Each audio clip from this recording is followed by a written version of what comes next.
solar panels? What will happen is this energy will then form part of the local production, which will include residential and other businesses as well, with whatever they're producing that goes back into the network. And solar power is used at its next point of location effectively, so whether they have solar or not.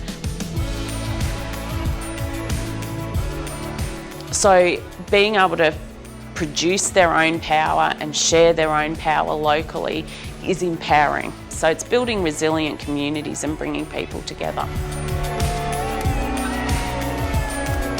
What this will bring to the community is they're going to be producing more power than what they're going to be using here as well. So it will feed into the local energy network, which we're trying to create about energy sharing locally, where the uptake of solar and then the bringing in of battery technology as well will enable people to produce their energy local and share their energy local. So it's just all about that real local economy effectively, where people can participate locally and build a stronger and resilient community.